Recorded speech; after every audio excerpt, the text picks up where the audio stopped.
Além dos algoritmos que a gente já viu, que a gente programou mesmo, que a gente viu todos os detalhes para resolver os problemas de encontrar zeros de funções, eu gostaria de comentar ainda dois métodos que são possíveis quando a gente está trabalhando com o Scilab. Eles são possíveis no MATLAB também, com uma sintaxe bastante parecida. As explicações aqui valem um pouco para os dois programas. O primeiro desses métodos é o chamado roots. A função roots. Roots vem de raiz, literalmente. Raiz em inglês, raiz de árvore e raiz de equação, como a gente está usando. É a mesma função, o mesmo nome. E como é que a gente usa essa função? Imagina que a gente quer resolver uma equação desse estilo. X ao quadrado menos 5x mais 6 igual a zero. Se a gente digitar isso aqui, óbvio que não faz sentido. Não é assim que funciona. O jeito que funciona é a gente passar os coeficientes dessa equação. E a gente passa os coeficientes na forma de um vetor. O primeiro cuidado, então, é criar esse vetor. Eu abri um parênteses e abri um colchete. E aí os coeficientes são 1, menos 5 e 6, nesse caso do exemplo. Os coeficientes são do maior grau de x até o menor grau possível. E simplesmente com isso a gente calcula todas as raízes daquele polinômio. O algoritmo que ele usa por trás é um algoritmo especial para calcular, só para calcular polinômios, não para calcular zeros de qualquer função. E aí esse tipo de algoritmo é mais eficiente e permite a gente encontrar todas as raízes. Uma vez que você encontrou uma, você consegue diminuir o grau do polinômio e aplicar o algoritmo de novo. E assim a gente consegue encontrar todas as raízes que são de um polinômio de x elevado a n. A gente sabe pelo teorema fundamental da álgebra que ele vai ter n raízes. Então, polinômio de grau 2, duas raízes. E elas podem ser iguais, podem ser diferentes, como vocês sabem, né? Então, se eu tivesse um polinômio do tipo x ao quadrado mais 1 igual a zero, ele vai ter duas raízes, mas ambas imaginárias. Isso não é problema, a função roots consegue calcular e dizer que as raízes são mais i e menos i. Essa função é bastante interessante porque ela funciona para qualquer tipo de polinômio, de qualquer grau. Por exemplo, esse polinômio que a gente estava trabalhando nas aulas anteriores, daquele exercício de juros compostos, a gente poderia fazer de algumas formas. A gente precisa passar os coeficientes desse polinômio, então a gente precisaria encontrar os valores de quem seria o A, que está multiplicando x elevado a 12, mais o B, que está multiplicando x elevado a 11, e assim por diante, para cada uma dessas potências de x. Mas aí você vai ter que expandir todos os termos desse polinômio, isso vai dar um certo trabalho. Uma solução mais fácil é a gente reinterpretar isso aqui com uma certa mudança de variável. Se a gente chamar uma nova variável z como sendo 1 mais x, eu consigo trocar isso aqui por 600 vezes z elevado a 12, mais 100 vezes z elevado a 7, menos 1000.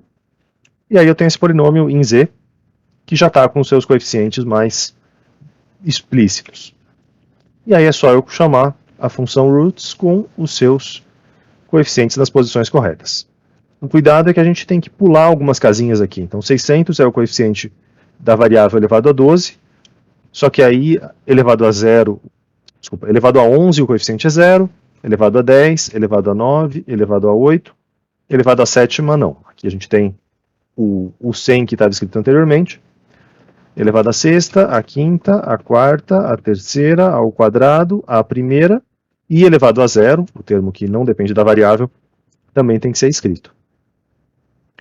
E esse aqui é o jeito que a gente pode chamar a função roots, e ela vai dar uma solução 1.0319, antes a gente estava tendo a solução só como 0.32, 0.319, aqui como a gente fez essa mudança de variável, a gente passou para esse z, que é 1 mais x, a gente vai ter essa solução um pouquinho diferente. E com a função roots a gente tem todas as raízes do polinômio, a gente tem raízes negativas, raízes imaginárias, que não fazem sentido para o nosso caso específico. Não fazem sentido para o nosso caso específico, mas matematicamente também são soluções do problema. Cabe a gente, quando usa uma função dessa, saber separar o que tem sentido físico do que não tem. A gente pode chamar isso aqui de uma forma um pouquinho diferente. Se eu não quiser digitar esses 4 zeros na mão, eu podia ter feito como os zeros. Eles estão em uma linha e 4 colunas. E aqui eu tenho 1, 2, 3, 4, 5, 6. Então eu podia ter trocado isso aqui para zeros, uma linha, 6 colunas, chamando desse jeito, as coisas também funcionam.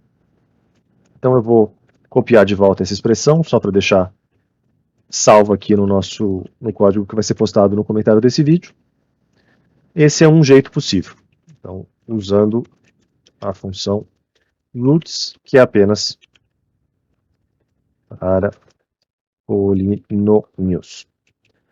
Se a gente tivesse uma outra função que não fosse necessariamente um polinômio, a gente podia usar a função fsolve para calcular o zero desse polinômio, o zero dessa função. E essa função fsolve, ela precisa de 2 argumentos de entrada. Ela precisa de um chute inicial e ela precisa saber quem é a função da qual você está querendo encontrar o zero. O chute inicial é parecido com o método de Newton. Se você der um chute inicial ruim, pode ser que não funcione. Se você der um chute inicial melhor, suas chances aumentam. Eu vou definir um chute inicial como 0.01, por exemplo, nesse caso. E eu vou chamar a função fsolve desse jeito. X estrela é igual a fsolve do valor de x0. E essa f é uma função interna que eu criei. Na forma f de x igual a 0, a gente só escreve o lado esquerdo, só escreve o f de x. Se eu rodar dessa maneira, eu vou ter o meu x estrela com o mesmo valor que eu tinha anteriormente. Notando aqui a diferença. O fsolve vai me dar uma única solução, como seria o método de Newton, como seria o método das secantes. É um procedimento desse estilo, e não todas as soluções, como no caso específico de polinômios.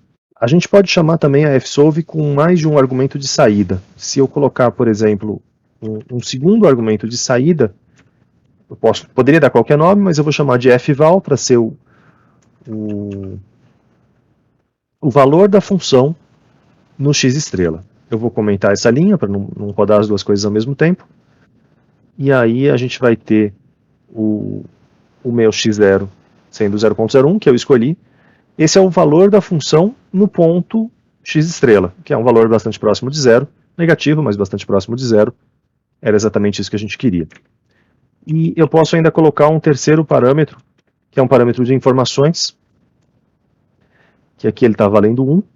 E para a gente interpretar o que quer dizer esse 1, a gente tem que dar uma olhadinha no arquivo de ajuda do fsolve. E 1 é quando tudo funciona bem, então os erros relativos foram pequenos e tudo deu certo. Mas ele poderia parar por outras razões, por exemplo, se alcançou o número máximo de iterações, ou se ele não conseguiu melhorar. É interessante deixar esse parâmetro de informações para a gente ter certeza que a gente chegou numa solução, especialmente nos casos, diferentemente desse, que a gente já sabia de antemão quanto que é a solução. Em geral, a gente não vai saber. E aí é bom ter certeza se pelo menos o algoritmo convergiu como deveria ou não. A função fsolve serve também para sistemas de equações não lineares. Se eu tivesse mais do que uma equação não linear ao mesmo tempo, daria para resolver também usando a função fsolve. A única mudança é que eu não teria só um y, eu teria um vetor de y's. Então eu teria um y1 para a primeira equação, um y2 para a segunda equação, e aí, consequentemente, o meu x0 também teria duas componentes, teria duas casinhas para ser correspondente à função. Mas a gente não vai, nesse curso, lidar com essa situação. Eu estou falando aqui só para que vocês saibam algum dia no futuro. Se precisar, dá para adaptar também a função fsolve para sistemas de equações não lineares.